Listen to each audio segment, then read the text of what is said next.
Kaugnay ng isinusulong na panukalang pagubalik ng parusang kamatayan, makakausap muli natin si Atty. Jackie Digia, tagapagsalita ng Commission on Human Rights. Magandang tanghali po, Atty. Digia. Magandang tanghali, Sir Rafi, at sa ating mga tagapanood.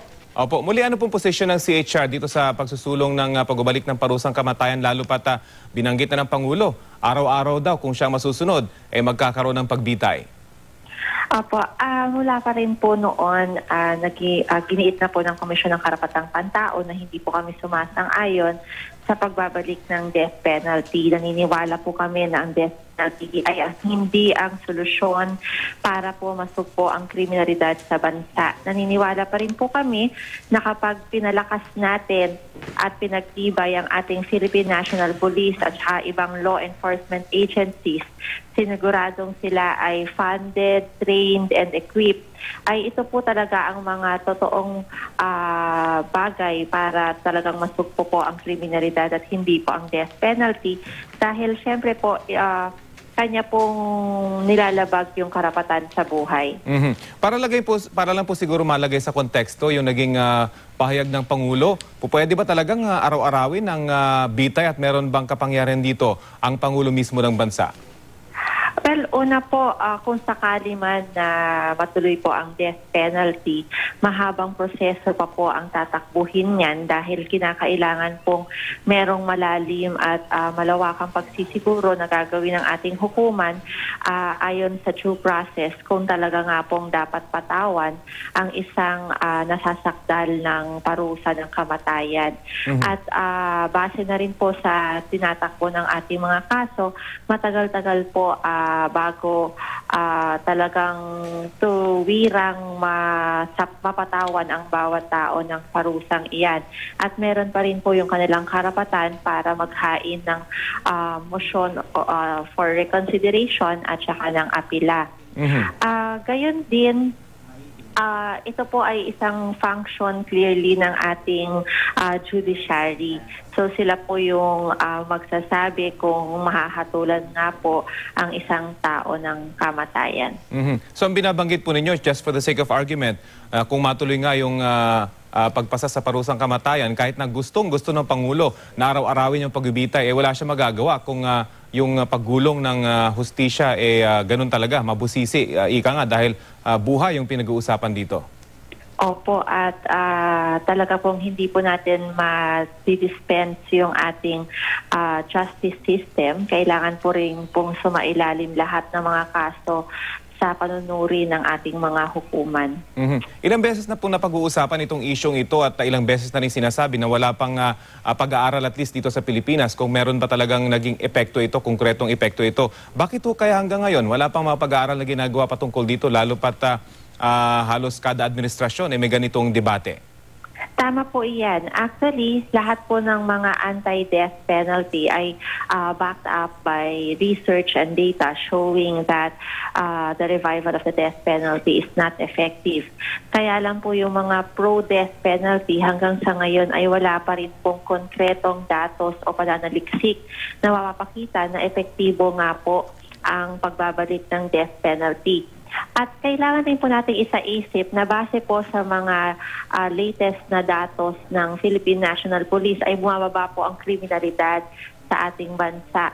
So, ibig sabihin po, yung rationale or basis para sa pagbabalik ng death penalty ay hindi po natin nakikita sa panahon na ito dahil sabi po ng kanilang datos ay bumababa naman po ang kriminalidad. Pero pati ho ba sa droga, ganito rin yung nagiging trend? Meron na ho bang ganitong datos kayo nakikita? Wala pa po tayo nakikitang datos pagdating po sa droga.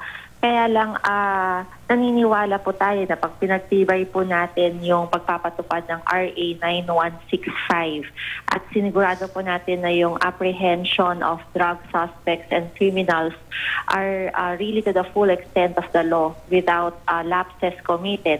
Naniniwala po tayo na eventually masusugpon po natin ang droga sa bansa at coupled with professional and highly trained law enforcement agencies and officers, naniniwala po tayo na ito po yung mga long-term and sustainable solutions po para masugpo po ang droga sa bansa. Kung ikukumpara po yung naging war on drugs naman ng mga karatig bansa natin ng Indonesia at ang Thailand. Alam natin sa Thailand, nagkaroon din ng war on drugs kung saan libo-libo rin yung namatay. And of course sa Indonesia, merong parusang kamatayan. Kumusta po yung kanilang drug problem mula nang ipatupad itong mga ganitong hakbangin on their end? Well, una po lumalabas, batay na rin po sa mga recent reports na yung mga nabitay po nung mga panahon ng mga nakaraang panahon dahil na rin po sa death penalty at sa war on drugs nila ay lumalabas na hindi po pala talaga konektado sa droga. Kaya naman po nakakabahala kung ganitong bagay rin po ang mangyari sa Pilipinas. Pangalawa po, nakakabalita pa rin naman po tayo na meron pa rin po talamak ang droga sa mga bansang ito. Kaya po sinasabi niya na hindi pa rin po ito yung epektibong solusyon para po tuluyang masugpo natin ang droga sa bansa. So ano po nakikita ng CHR at yung mga anti-death penalty advocates na posibleng solusyon? Of course, ang binabanggit nyo lagi, holistic dapat, hindi ho ba yung pwedeng solusyon dito? Well, una po, kailangan pa rin po talagang makamit ng mga biktima ang hustisya na kanilang hinihingi dahil po nalabag ang kanilang mga karapatan at kaisa po kami doon. Ngunit naniniwala po kami na ang pagpapatakbo po ng demokrasya at ng hustisya sa bansa ay kailangan pa rin manaig para po hindi manatili at magpatuloy-tuloy yung cycle of violence and culture of impunity na meron po tayo sa ating bansa. Dahil po pag pinataw po natin ang kamatayan bilang parusa, ito lang po ay nagpapalalim ng hate sa ating lipunan at hindi na po nagkakaroon ng tuldok yung karahasan na nangyayari sa ating lipunan. Naniniwala po kami na ang solusyon pa rin po ay effective law enforcement. Let the PNP do its job effectively. Let's finance them. Let's modernize their equipment and their facilities. Let's provide adequate and yearly trainings to our police to make them effective and credible so that they will be able to do their job of enforcing the law. And pagtibayin po natin yung ating criminal justice system para hindi po mawala yung paniniwala ng mga tao sa ating justice system. Kailangan po mapabilis natin yung mga pagtakbo ng ating mga kaso at sigurado po natin na mapanagot po natin yung mga talagang nagkakasala. Sa pagkakalam ho ninyo, meron na ho bang bansa sa alinmang bansa sa buong mundo na nagtagumpay na dahil inimpose nila yung death penalty sa anumang krimen at siguro lalo-lalo na sa droga?